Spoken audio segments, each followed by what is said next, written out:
Morgan, how you doing today? Good, thanks, Parry. How are you? Good. Been a hectic week, but we're here. 1 week post my release, 2 weeks post yours, 3 weeks post yours. Yeah, they're out in the world. It's weird, hey. Oh man, I've never shared music like this before. It's been years of me working on it by myself in my room. So, people hearing it and people telling me that they've heard it and how they feel about it, it's pretty wild. Yeah, how has the response generally been? Is it positive? Is it a bit of relief? I mean, no one's called me and said it's been shit yet. If they think that, hopefully they just keep that to themselves. But yeah, just a lot of really lovely messages from people who I'm not even sure listen to this kind of music normally. Yeah. And it's been beautiful. A bit overwhelming at points, but that's a good thing. Yeah, definitely. Do you feel like releasing the music has sort of reconnected you to a lot of people that you might not have expected to reconnect with, or be in touch with people that you didn't expect to, or it touched people that you didn't expect to? I definitely think that because I don't know, you get scared that it'll just fall into the abyss and not really be heard by anyone, and then people who have messaged me, I wouldn't, I'd love to see them, but I wouldn't message them under normal circumstances. Yeah. So it's definitely reconnected me with people like that. It brings people together, man. It's not a cliche. It's the power of it, hey? For context, which I probably did say in the intro, I don't know because I haven't recorded the intro yet, but just to make sure if I don't, Morgan has recently released an EP, Anzac Bridge Filter. It's out now on Lovejoy, self-released effectively. Yeah. And you've been doing the Lovejoy thing for a long time, been DJing for a long time, now the music's out, but it feels like the music has been sort of a long time coming for you as well. So has putting it out been, does it feel like you're reaping the rewards now of a lot of hard work, or do you feel like it's all hard work now, or is it excitement, is it relief? Just what's that initial feeling like after working on music for so long? It's weird because, I definitely started making music. I'm 26 now. I started when I was 20 and started Lovejoy 3 years ago, or just over 3 years ago now. Amazing. So, it kind of, make the music. Then I was like, well, I want to show this music to people. So then I started DJing a bit later on.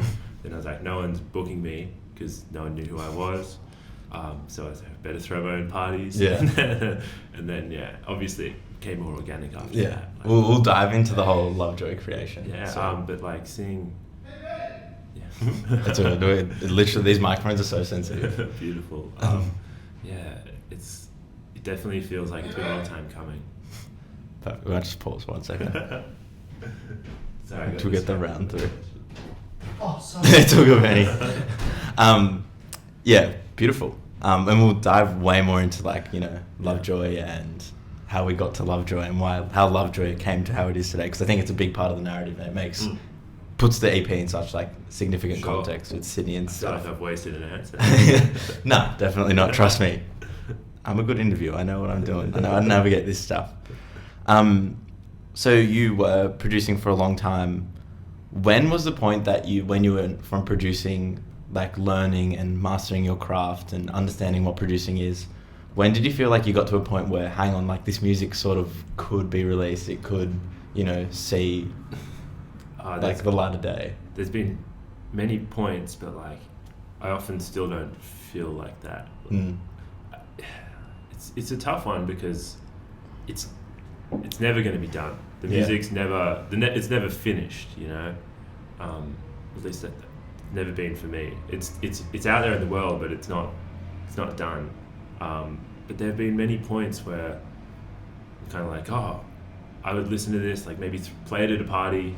No one knows it's my song, but people are still dancing, and I'm playing an unmastered version of my own song after a quartet track or something like that. And it's not blowing the room up just as much, but it's still, I don't know. It does its job. Yeah. And I think playing songs early on when I first started DJing and them not clearing the floor, those were really nice moments. And definitely. Even seeing people Shazam songs at house parties that I've made, I think those little moments are but on a personal level, you confidence comes in waves. Yeah. You're listening to a song and this is it. This is my best song yet. And you come back 2 days later you're like, I'm glad I didn't export that and send it to everyone. I was just feeling really good the other night. And do a full DJ service across the world. Yeah. So for this EP, what do you think got it over the line? What made it so that, all right, these 4 songs have to be together? What was that, extra bit of push that was like, this is going to be the debut EP? I guess, like, you've got to have a first, but these songs, they took a while to come together, and they all came from kind of different parts of my life. Like, wasn't written all at once. It was kind of, and a lot of the songs I didn't expect to have on there. I kind of had the couple that I thought would be out of my first EP, and then I fell out of love with them, and then it kind of, they formed a story in my mind. Like that's kind of how it all happened. The last song to get written was the first song on the album, which wasn't what I expected to happen. But it just felt right the way they all fit into each other. But so was it more, just to dive into your creative process and like the narrative of building it? So it was way more like, I'm just writing songs and like, hang on a second, the songs fit with themselves naturally. Yeah. Or was there initially a point being like, oh, I'd love to have an EP out and like I sort of want it to look and sound like this? Was it a bit of both, or was it more just like all for lack of a better word, vibes? Yeah, it was. I feel like I was kind of doing a couple things wrong with this EP, like maybe mixing too many different genres together in its own way, which I don't think I've done that. I don't think anyone could really do that unless they really go for it. But when I was bolting it all together, it was kind of like, oh, this may be a bit too wide reaching for itself. But it just kind of felt right. The songs felt right together, and I was like, it's time to put music out into the world. So when did you start writing it? Like the first, even though you didn't know it would have been an EP or would have made it on an EP, when did you first put pen to paper on a song that ended up on the EP? I think it's actually, so Wunderbar is the first song on the EP that I wrote, and I think I wrote that in 2018. Oh, I thought you were going to say 2000. Yeah, no. I was a pretty talented 6-year-old. It was 2018, and it was quite a big, it's quite a big moment for me. I think I remember, like I submitted the song for a uni assignment, and I remember like, that's so cool. Like the night before Strawberry Fields in 2018, I was like staying in Melbourne on my sister's couch. I was with Jack as well. We stayed up watching shit TV till like 4 a.m. and I was like, oh shit, I've got to export this and submit it for a uni assignment before we go to this festival tomorrow. So I stayed up for another like 40 minutes and just made all these like little changes, and that like I had to shorten it for the assignment. Yeah. And that's actually the version on the EP. That's so cool. Yeah. Shout out, go to uni, kids. Yeah. Go to uni if you can submit what you love for the assignments. You pass those classes. I can't promise anything about the other classes, but and there's a little piece on the EP that was written before that, earlier that year in 2018, but it's not really part of any of the songs. It's kind of just snuck in there. Yeah. That's all I'll say about that though. Secret, top secrets, reveals. That's so beautiful. Yeah, like that it's sort of created from the uni assignment, but you also with the uni assignment you were able to make music that was true to yourself as well. I feel like that's rare. To be entirely honest, I was just submitting music I was already making. Thankfully, they liked it. That's one of the cool things about studying music at uni is you can kind of just justify your music for the uni assignment. Be like, oh.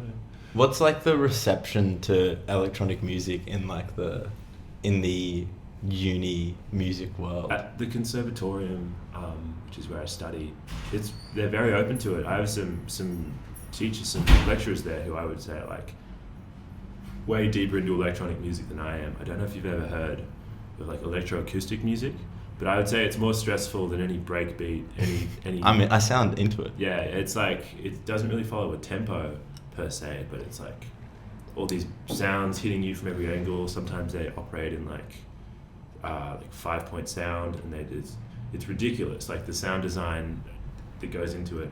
That's so cool. Kind of breaks the format of what's a song. So I've been exposed to that kind of stuff. And fun. And like, there's like while there are a lot of students there who like electronic music isn't part of their life. Yeah. They're too deep in Bach or whatever. Like, they're playing ridiculous instruments. that are quite niche, playing them super Yeah. well. And you got to go down the rabbit hole for that, I feel. Perfect. Yeah. But I think people are, open to it. Maybe there is a bit of like, instruments are a dying art form in this day and age, which is something I agree with. Yeah. With that sentiment, like people, it's not as vital for people to be able to play really well, and that is a shame. Yeah. It's opened up new possibilities. I feel like I didn't ask that question in like, do they hate electro? Do they hate No. techno? No. I was genuinely curious, Mm. but that's positive to hear. But I feel like there's always going to be a space, because like we are humans and like just the way our brains work, to see someone play like a classically trained piano is always going to be appealing. Totally. For any sort of human, because I think naturally we appreciate like how skillful that is to do, because like I couldn't even tap my fingers together while like rubbing my head or like doing one of those things. Yeah. But also I think like in the commercial world, it's like I think creating music being as accessible as possible to as many people as possible is an overall positive thing, I guess. It's good. Accessibility is a beautiful thing. Facts. Yeah, well, like if people can get down to it, but it shouldn't govern everything you do. Mhm. That's a little tangent. Bro, we've got hours to speak. This is tangent heavy. Yeah, like there's this seeing like really talented musicians play. It's something you can't capture in a recording. Yeah. Like, and hearing it in like a different space, being in a room like with people feeling the same way as this music. Yeah. Kind of bombards you. Like it's probably one of the most powerful musical experiences I've ever had is seeing Niels Fromm play in the Opera House. It's just like an insanely talented player. Yeah. Like, his fingers are ridiculous. Player of. He plays a lot of mainly keyboard related stuff. Yeah. Like for anyone who hasn't seen any Niels Fromm stuff, listen to him, yes, but also watch videos of him performing, and it's completely insane. Like you play like 3 keyboards consecutively while he died. It's just beautiful music. Yeah. Do you feel like having that music trained or like that separate ear for music in another world that say, and not to just gas yourself up with this question, but please gas yourself up if you feel like it. Do you feel like having that, both like the uni edge, but also the taste in the classical and the, that sort of music that I know nothing about? Do you feel like it gives you an edge not an edge, but like, does it feel like it helps a lot when you're creating like an electronic song or, the music you make now? Yeah, I get influences from absolutely everything I listen to. Yeah. And like, I guess there's the aspect of, I know like that music, it relies so much on how the notes work together, which is something that like, I still can't read music like very well at all. Yeah. I've tried to learn, but then I've just gotten frustrated and been like, I want to do something that has immediate outcomes. Yeah. But yeah, like just the understanding of how it all comes together really helps. And if you hear something good, it'll stick in your head. Exactly. And that my brain kind of it'll pick up a melody or a chord progression and kind of try to analyze it.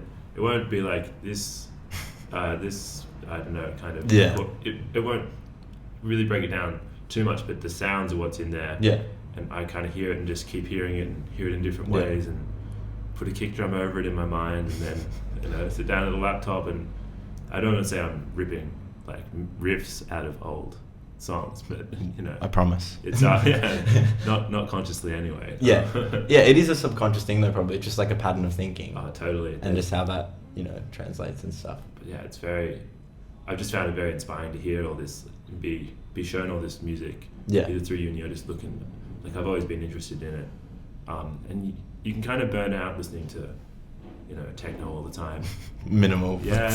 12 hours a day. Yeah, it's like there have been periods where that's all I've listened to for like weeks on end, but like there's also times where I can't listen to that. I can only listen to soul. Yeah. And then soul can sometimes be not enough or too much, and then Yeah. there's no other style stuff, and it's all inspiring in its own way. Yeah. Do you know, with the last question I just asked, I feel like I can definitely tell. Like, there's definitely an extra edge there. There's definitely, like, your musicality to all of it. Like, in Wunderbar, like, there's, like, the beautiful piano chords with, like, the acid run behind it. And that's, like, just genius for me. Thanks. Just because I'm so used to, like, electronic music being... Obviously, like, I listen to, like, obviously, like, the Andrasses and the all the down-tempo ambient stuff is very much using this sort of world as well. But like, it is a touch dancier. But one of the most interesting things for me is knowing my experience with Lovejoy in the past, and like the sound I expect from Lovejoy is the other end of that, which is like a super positive thing as well. Just like roaring minimal at two flies, just really uplifting, positive dance music. So do you feel like a big part of this release is to sort of show like we're multi-dimensional too? Like we're not just, you know, your favorite party starters, where you can also make sort of thought out music as well. Yeah, I guess like for Wunderbar, I wrote that song before I ever played it Two Flies, you know. Rest in peace. But yeah, it's I guess like Jack and I have always listened to a huge range of music, you know, like, and that's something we've bonded on. Like the radio show we do, it's kind of like shout out to Nomad. Yeah, soon they will rise again. We got a big announcement coming soon. So, we may have just spoiled it, but no, Oscar, please don't hurt me. Continue. Yeah, it's like I don't know if the release is to show that. It's just how it's always been. Yeah, exactly. You know? Yeah, it's what represents that. Yeah, I could never just stick to one genre. Yeah, I've never tried, but it's never felt appealing, you know. I feel like with my listening patterns, sometimes I'm very one-dimensional. It'll be like 1 week of purely golden era hip hop, and the next week will be like glitchy avant-garde jazz hip hop, and then like 2 weeks later it's just like trance. Yeah. I'm like such a just like, okay, we're gonna absolutely demolish this sound until I'm sick of it, and then swap to the next thing. And I guess the fun part for me is I'm the same way, and then it's kind of how do those sounds fit together? Yeah, like definitely. You know, you put them all on the same USB, and you start noticing that, like, I don't know, some trance songs are 160 BPM, and then a hip hop song's 80 BPM, and like they can fit. Yeah. Like it often doesn't make sense. You wouldn't hear those two songs and be like, you know, I'm gonna make those go into each other, and like it's not, you shouldn't do that every mix, but like that's where the fun is, kind of seeing how these things can link up. And like, well, all music, especially like, because they all, like, especially hip hop and house music, are such similar arts, in my opinion. Everyone I show that comes from my hip hop circle, I'm like, listen to this Luca Lozano, Mr. Ho song, and like tell me you don't enjoy it. And it's such similar art forms with like same textures and tones, just a different drum beat. Well, Luca Lozano and Mr. Ho in particular are like so inspired by hip hop and trance in particular. Like so cool. Yeah, they're big inspiration for me. Particularly some Luca Lozano productions that I was lucky to hear early on before I really knew what was up. Not that I completely know what's up now, but I got a better idea. And they're very inspiring for me. Were you at the show they played upstairs at the Lands? I was. That was the Pelvis Party. Oh hilarious. My god. That was such a good night. So like earlier that night, Jack and I played a gig somewhere else, and it kind of was just not many people out. Like went to another party before that, not many people there, and it was like good acts playing. And then I was like, I had a ticket to this. I was like walking there. I was like, man, Sydney's so depressing right now. Like, that's so sad. Like, there's nothing going on. And then I get to the Lansdowne and it's exploding. And I was like, I think, fuck. The line down the stairs, like, it was just chaos. Like, and like they played amazingly, but that night, D-Grade played after them. Yeah. And that was like one of the best sets I've heard in Sydney, maybe ever. Yeah. They are a particularly good DJ, and the song Cars Rain off the EP is pretty much not entirely inspired, but very inspired by the set they did at Soft Centre in 2018. Yeah. I haven't told them that. I've been a bit nervous to do it, and they're a very warm person who I've talked to online about booking them, but like, that was one hell of a set.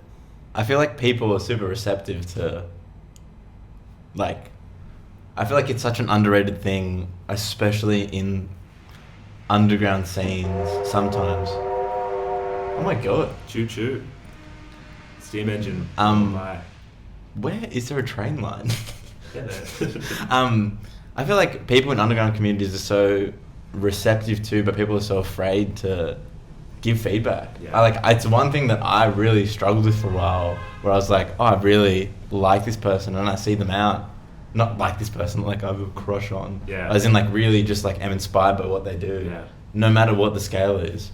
And I'm so afraid just to go up and be like, hey, you're sick. It's terrifying because you don't want to put people on pedestals. Yeah. Like there are some like Sydney DJs that, you know, I kind of like, I was like, oh my God, it's them. And then when I've talked to them, I've kind of had that in my mindset, like, oh my God. And then they're just people who just want to have, you know. Oh, we have long conversations on this podcast about our 82-y, like just like God tier, just like. Yeah, they're so down, like, just, you know, the highest strata of Sydney DJs, in my mind at least, they're all incredibly down to earth when I've had the chance to talk to them. Exactly. But it's, you know, it's hard not to be like, oh.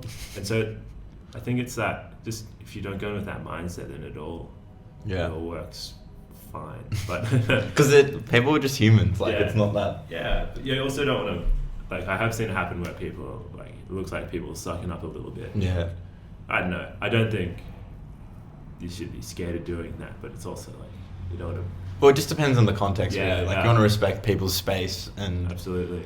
like, if they're, like, if you're about to go on and DJ and someone's like, I really love Lovejoy, it's like, bro. Like, Oh, no, I appreciate it. It's just like, yeah, I've you know, no one should put me on a pedestal. I'm a very flawed human. Exactly. Once, at Opera Bar, this is funny, sorry.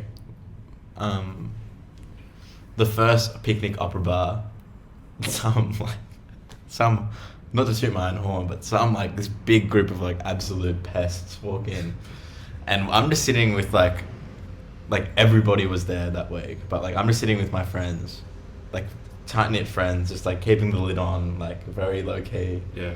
And this guy walks in and goes, Parry talks, and that's how you do it, friends. Yeah. Don't come up and be like, oh, I really like what you do. No, just scream my name. That's all I want. Yeah. Don't say anything after. Yeah, just walk away. Wow. Beautiful pest. Bro, Luca Lozano is so... Yeah. But, like, I think the thing about Sydney and the energy of Sydney... But, like, the thing about a pelvis party is undeniable good times. And for them to be able to book someone like those two and the entire lineup is just brilliant. Yeah, agreed.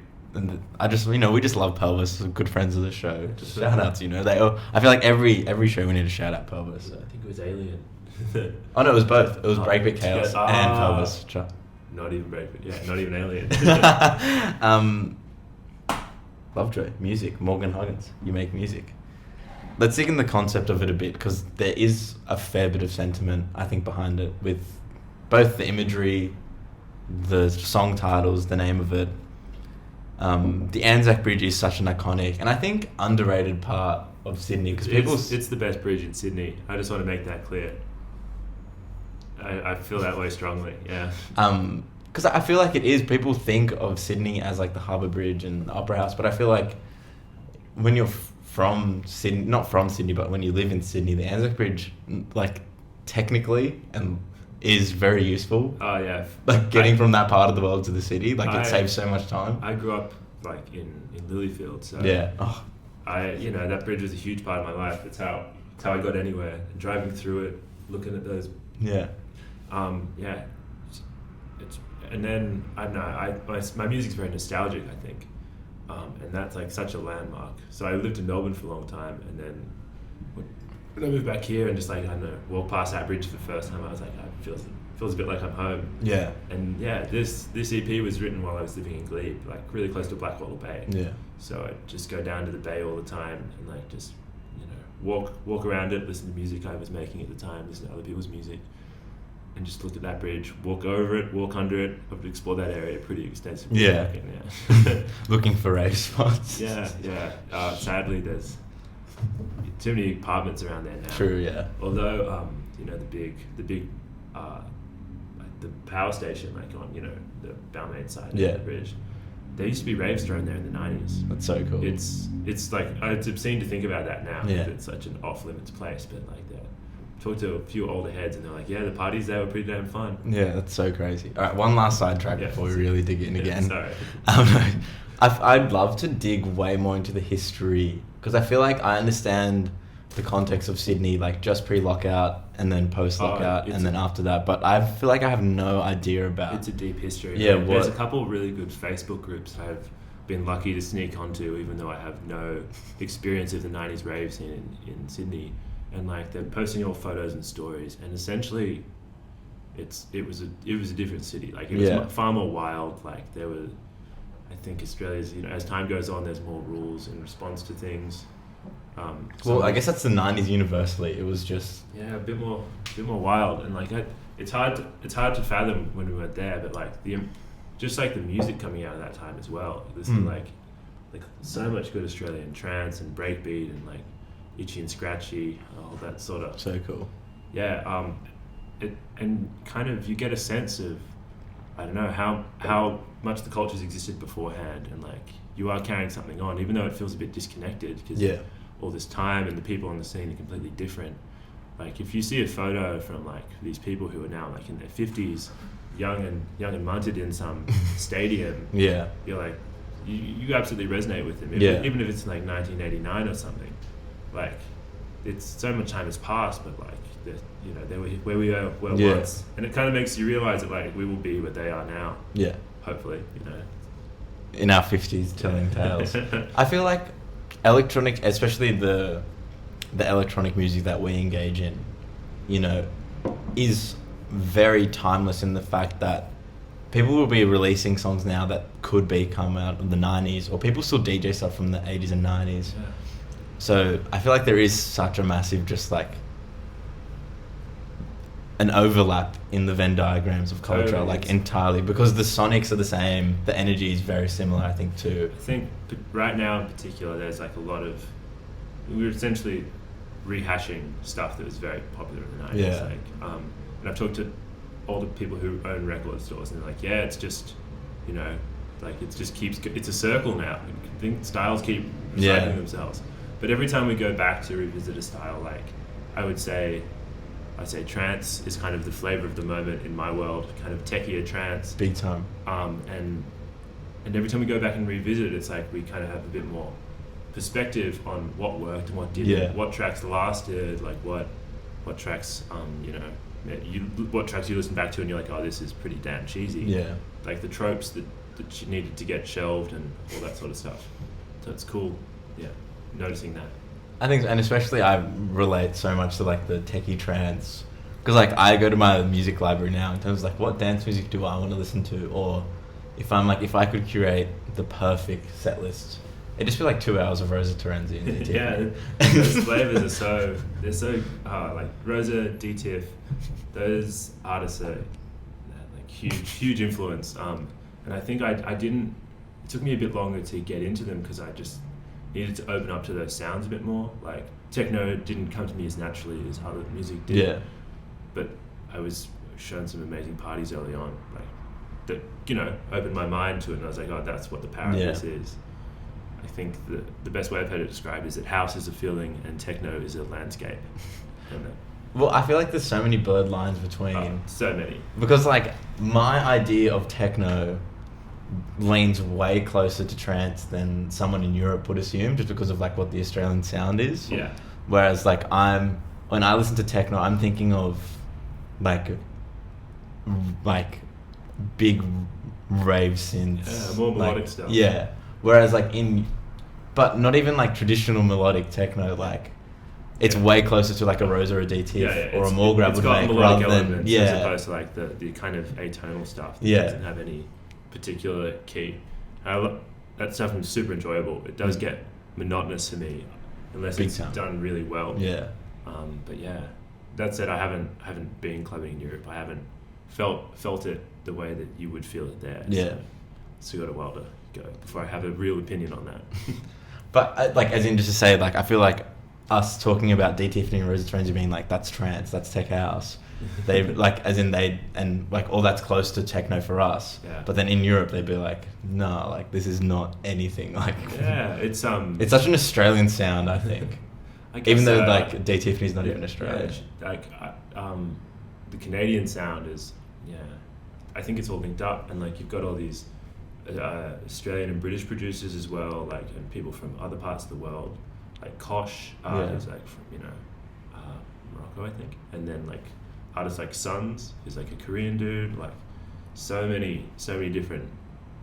I guess like the globalization of it all, the internet's kind of meant that these communities can exist where they're not like local scenes anymore. They're kind of like little pockets of culture that like collaborate online now, which is pretty cool. It's so incredible. What about moving to Sydney, or like moving back from Melbourne to Sydney? Do you feel like was so eye-opening, and was it the nostalgia thing that made it like, I want to dedicate this EP to the Anzac Bridge, say, or not dedicate it, but like title it and have the imagery in reference to it? What was like the big internal trigger for that, moving back from Melbourne to Sydney? So I was about to, I think I was like 20, 22, 23, and I was about to start a degree in Melbourne at the music university down there. And I was like, wait a second, if I start this degree here, I'll probably never leave Melbourne, or like that'll be me for the next X amount of years. And I was like, I'd like to go up to Sydney, spend a year there, just kind of, because I kept coming back for like family holidays and whatnot, just to see people. And every time I left, I was like, I'm not done yet, I want to go back. So I was like, I'll come up here for a year. And then it got to the end of that year, and I was like, I'm not done at all. I want to. This feels right. This feels like my home now. Yeah. And like where I lived in Melbourne, I lived in this suburb called Box Hill, which is, it's a bit out of the way. It's in the eastern suburbs, and it's like I had a lot of positive experiences there, but it wasn't really like, it's in a dry zone. There's not really any notable nightlife in that part of the world. So I'd go out in the city, and it would take me like, I'd get a night rider at like 5 a.m. I'd get back at like 7:30 in the morning after like a very long walk, and just be completely done. Be like, wasn't worth it. I was also not going to the best nightclubs back then, but that's part of life. The learning curve. Yeah, so like I wasn't really clued in Melbourne. I've looked back recently at all like some of the flyers for events that happened while I was down there, and I was going to like clubs like Cloud9, maybe Raves if I was in the right place. Like Melbourne bounce clubs mainly. Sick. That's bring that back. And I was kind of like I was really interested in music and listening to a lot of stuff, but like wasn't clued in yet. And then when I came up here, I think it was kind of a bit of a refresh. Like while I had friends, and when I lived here when I was way younger, I was like 14 or whatever when I moved away. I only kept connected with some of them through going to festivals and whatnot, and that kind of, that like reconnecting with people who I just had the music in common with, and they showed me these little worlds they were in, and I like was very lucky to be shown the warehouse party scene almost straight away within moving up. Yeah. So that would have been a big eye. Oh, it was ridiculous. Like the first warehouse party I went to was a vibe positive. Who else, to be fair? Like, why am I not surprised? And it was Simon TK and Francis Inferno Orchestra back to back for I think the whole night. Epic. And like that was, I don't know, it really blew my mind. Yeah. That was and sorry, I think I derailed the original No, it's question. fine. Yeah, no. So the nostalgia of living back here was mixed with like, I think I'm like a nostalgic vampire almost. Yeah. I feed off that energy, and like, all music takes a bit of energy to make, but for me, it's a beautiful feeling. Like nostalgia is powerful in that you're happy and you're sad at the same time. You're looking at something that's past and you're remembering it fondly, but like, it's it's a very distinct feeling, and the happy sadness. Like I show my friends my music, and a lot of them, they're not that deep into music, and one friend in particular, like, your music is always so happy sad to me. That's just what happens. Yeah. It's my exact intention. It's just how I feel. I read somewhere that you wrote a lot of it traveling up and down the East Coast in libraries. Yeah. Is that true? Well, I would say I finished a lot of it. Nan and Pop. So all the songs were kind of written in like different periods. And then I had a big trip planned for the start of 2020. And I wrote Nan and Pop at the start of 2020 while I was staying with my Nan and Pop up the coast. And so, but like, there's a bit of a a space between starting a song Yeah, and of course. finishing it. And it was like, as I was traveling, particularly the South Coast, I was down there to work on the stage for a little festival thing that got cancelled for COVID. May rise again. Rest in peace, Ron Hollow. He'll be back. Yeah, and I was just like down in that part of the world, but it's while all the fires were on. Yeah. But so I'd be like going around, like just kind of trying to soak up these beautiful places, and then I'd be like, oh, I've got all this like energy to work on music now. You know, you've got a laptop, you don't have anywhere to work on it, and I was like, oh. I tried working in cafes, and I was like, this just feels weird. I get distracted there. And I was like, oh, should go to a library. And I can't remember the first library I went to, but I walked in and I sat down, and I think I got there at like 10 a.m. and they had to ask me to leave like 3 times because I was just so deep in at like maybe 5 p.m. And then I went back there every day for like a few days, went camps further down the line, and then just, and like just seeing the looks librarians gave me, not reading any books, not connecting to the internet. In the box. Yeah, just focusing. I just had my headphones, a little keyboard, and they're like, what the hell is this guy doing? Like, I just regret I didn't talk to any of the librarians while I was there. I was kind of so focused on my own little world. But yeah, it was funny. It was funny being in their spaces and then just like maybe never seeing him again. No, you will. Yeah, I'll be back in those libraries. No, because they're coming to your shows. They'll come to your shows. Yeah, I hope so.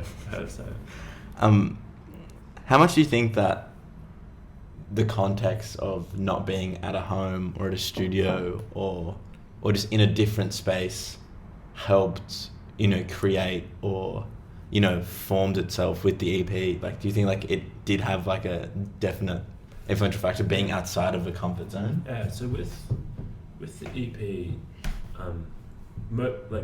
three of the 4 songs were written at home, but Nan and Pop was written like I was just staying up after talking to my grandparents and just like sitting on a table in their living room, and in a house I've known for a very long time. I definitely write good music when I'm, because you can get caught in a rut when you're at home. You can kind of just like you're in the same space all the time. It becomes normal, and like it's very easy to burn out, or easier to burn out. I often write my best music when it's like I don't have my whole studio with me. I've just got like my laptop and like the limited resources that are there, and it's like sitting on a couch somewhere, somewhere that you don't expect. Space, is super informative about that stuff, but it's never in the way that you expect. It's just making you feel something, and then, like if maybe someone listened to the song, it wouldn't necessarily make them think of where it was. Like, oh, I was in someone's living room in the Blue Mountains, or I was. And that's why it sounds like this. But it kind of those like, even if they can't hear it, it makes sense to me. Yeah. Beautiful.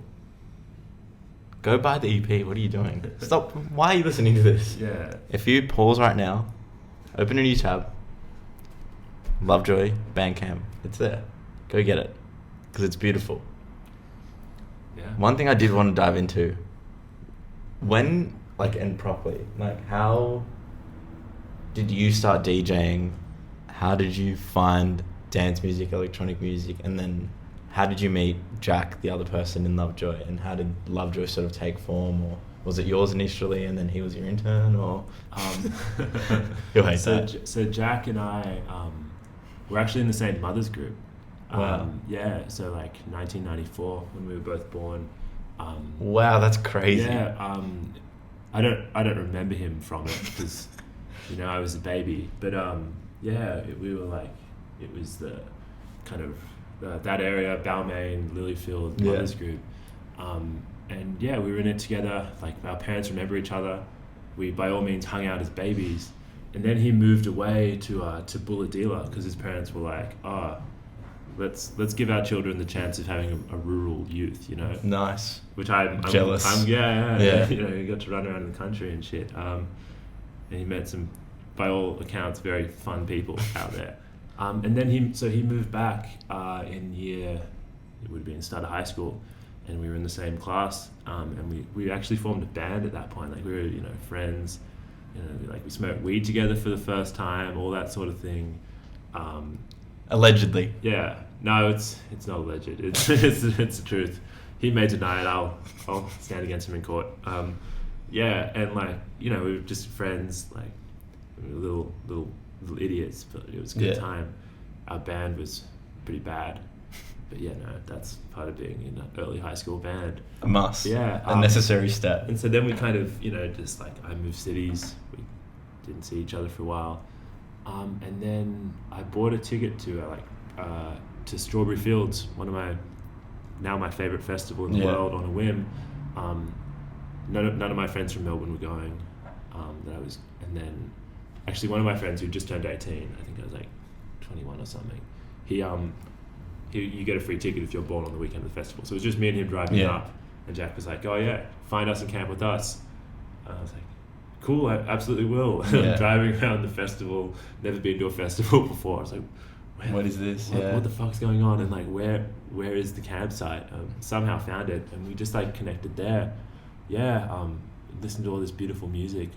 I remember like hearing Nightmares on Wax play, and until that I was with Jack, just remember hearing that set, like getting my eyes open to all these kinds of music that you could dance to that like for me were like, you know, I hadn't explored them yet, I hadn't discovered them yet at all, like dub, jungle, like you know, they were so eye-opening for me.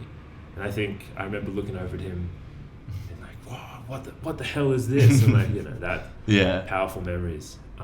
And then we kind of kept reconnecting while we still lived in different cities. Like he came down to Melbourne a few times, came up to Sydney a few times, and just kind of, you know, that kept happening. And then when I moved up to Sydney, we just spent heaps of time together. You know, we're so interested in such similar things. He actually, the first time I ever DJ'd was he had like a tractor controller at his house when I was up in Sydney. He kind of like showed me, he's like, you know, playing trap music at the time. He's like, yeah, check this out. Like you can like loop it and this stuff. I was like, future bass. Whoa. It was mind blowing. And then I went home and bought a little MIDI controller, but I didn't get a MIDI controller with jog wheels. So I had to program all the MIDI controls. Then I was like, why is it so hard to beat match? It was a pretty fun introduction. I feel the perfect hand in the world. Yeah, I feel jealous for all the people who get to use CDJs for the first time or get to learn on records. Cause I had no idea what I was doing.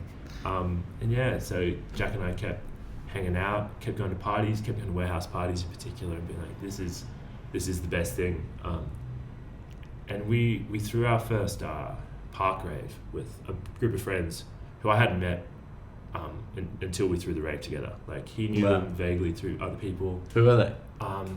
There's a if I just put it squad. Like we called ourselves the Interdimensional Rave Squad because someone just named the group chat that. Nice. But like, it's just a really good group of friends who kept talking with ever since. Like they're the people who have, that group of people is probably who has informed my musical taste the most out of any friends. And we just share so much music.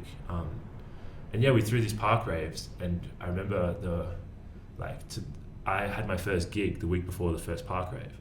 It was at the Two Wolves, like opposite Broadway. It was for I can't remember the name of the party off the top of my head. It was for a beautiful community party that a friend Phil was throwing. Mood for Mood, and I played from 6:30 till 7:30 upstairs. People were still up there eating dinner. And my friends came and they were sitting down nodding their heads, and I was like, what the hell is going on? Like, why am I playing music that I care so deeply about to these people eating dinner? But you know, it was a fun night. The dinner sets are a necessary process. I was so amped up for it, playing like proper dance music to like people eating beautiful burritos and whatnot. And then Jack and I were sitting in like the outback area of that, like trying to think of a name to DJ under for the next weekend in this park rave in Callan Park, and we talking about The Simpsons, I'm pretty sure, and we're like, what about Reverend Lovejoy? And we're like, that's how famous. about just Lovejoy? And then it stuck. So that we performed together as that. I think the first song we played was I Want You in My Soul by the Lovebirds, which I think is still an amazing song. Then we just kept throwing park raves with that group. And then it got to early in the next year, and we were like, let's do it. Let's throw a warehouse party. And that's kind of how it started. And I think I'll have Jack on soon, and we can dig into the rest of that. I don't want to give it all away. He's got plenty to say about it. Exactly. We can save the stories for him. But that's just the beginning. let's skip all the way to now. We haven't talked about COVID much, which is great, but I think now's the time. How do you feel the energy is in Sydney right now? How do you feel the energy going forward will be? Like, what's just your opinion on? Because I feel like you would have an opinion on the whole reopening. Maybe a thing. couple. Yeah, people are just so hungry, and like everyone was very, very happy to like not go out. Like it's absolutely necessary for so long, and then it gets to a point when others like Perth reopened for a while, and it's kind of just very tantalizing seeing videos pop up of these amazing raves happening in Perth, and like you're like Perth, you do it, if you please, you go for it, because we're not allowed to wave the flag. And then you see Melbourne go through all the shit that Melbourne went through last year. Heart goes out to them, all my friends and family, and just everyone down there. And then they came through that, and they're like, all right, now we can have nightlife again. And we're all sitting up here like I remember right before Christmas when we had that the Northern Beaches outbreak. And life was opening up again.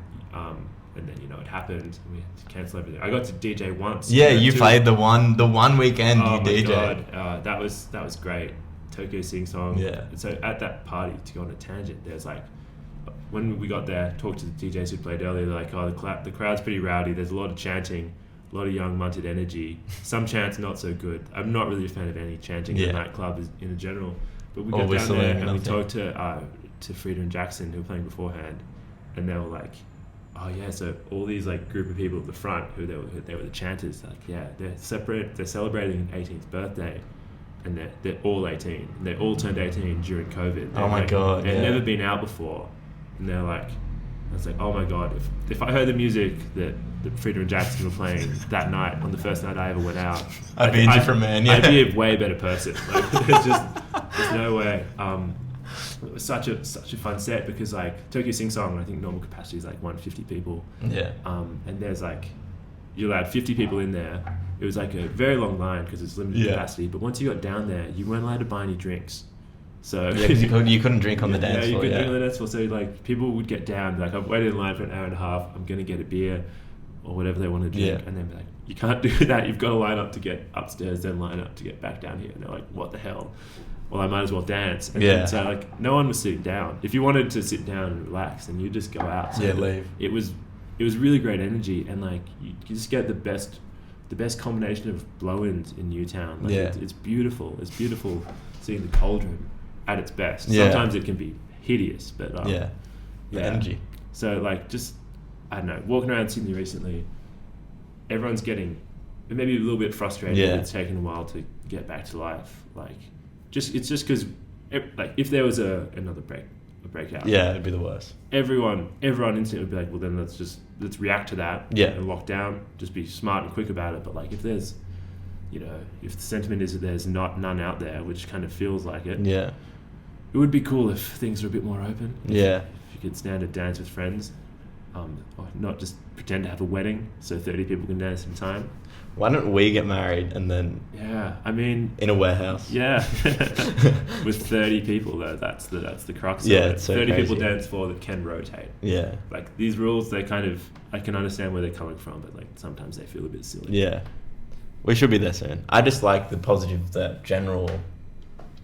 People are so keen. Excitedness now. I remember being able to see people for the first time. Being in a room full of people. I think it was like 20 people dancing, and I was like, oh my God. We're back. And we weren't quite back. But like, just in terms of just like the energy and the... Even like having a positive outlook. Like, I just needed the first instances of a house party, or like even just like sitting in a backyard with 15 mates, just like... Sometimes that's what you need. And that really was like, okay, we'll be G here.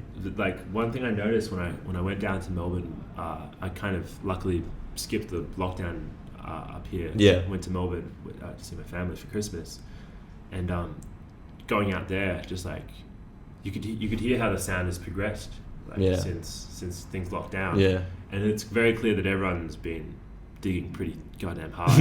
Like, Exactly. I've heard, oh my God, the songs I've been hearing recently, like it's been amazing. So like, I think it's going to be really cool coming back and like the culture has been moving. It's just like no one's been able to Yeah. express it, and so all the people I know who DJ and dig, they're clued in on like newer, amazing deep sounds. Yeah.